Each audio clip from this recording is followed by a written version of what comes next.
Sam Harris has been vilified, widely and perhaps unfairly, for his critical assessment of Islamic doctrine.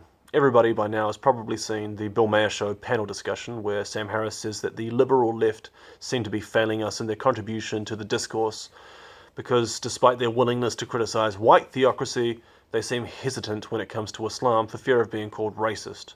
And then Ben Affleck, bless his heart, his giant, sweaty, drunken heart, comes in with, "Thank God you're here," and continues to interject throughout the discussion with similarly useless comments such as, "It's gross and racist," or "Jesus," when Sam Harris says that Islam right now is the motherlode of bad ideas. So, Ben Affleck aside, is it really gross and racist? Is Islamophobia a thing? Is it a legitimate concept? Or just a disparaging term used to stifle dissent or any legitimate criticism of Islam?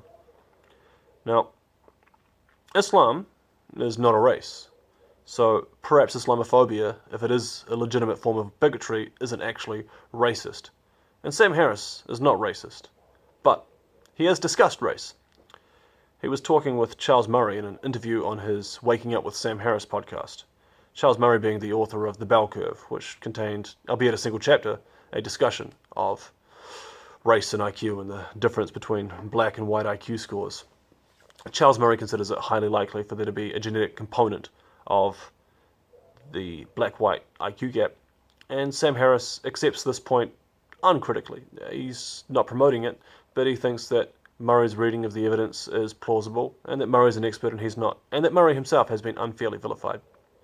So, this view of the black-white IQ gap, the probability of a genetic component, is often espoused by people who get accused of being white supremacists. And they say, well, I can't be called a white supremacist on this basis. For one, I don't consider somebody's cognitive ability as measured by an IQ score to be the sole indicator of their individual worth as a human being. And secondly, if you're going to call me anything, you should really call me an Asian supremacist, for instance, because I'm just following the evidence where it rationally leads me.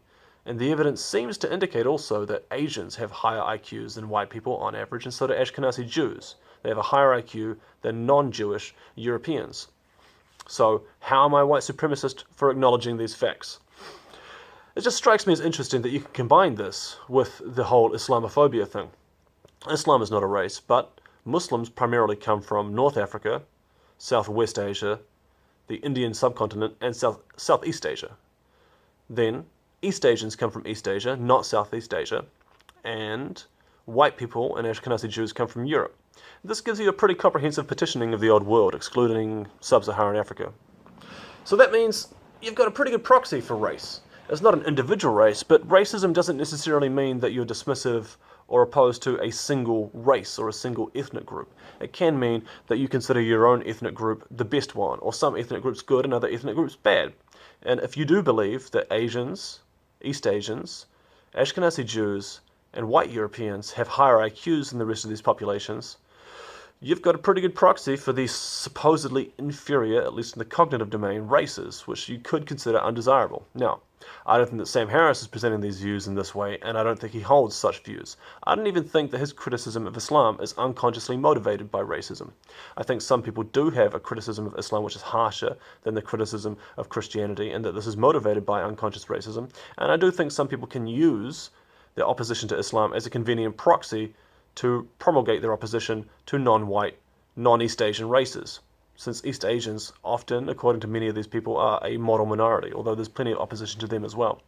So I don't think that's what Sam Harris is doing, but I do think that his rhetoric and his perspective on these positions, they provide convenient propaganda for white nationalists. That you can get somebody who is a white nationalist who holds the bulk of Sam Harris's views about these issues, and is served greatly by his providing, like Jordan Peterson, respectable cover for these issues.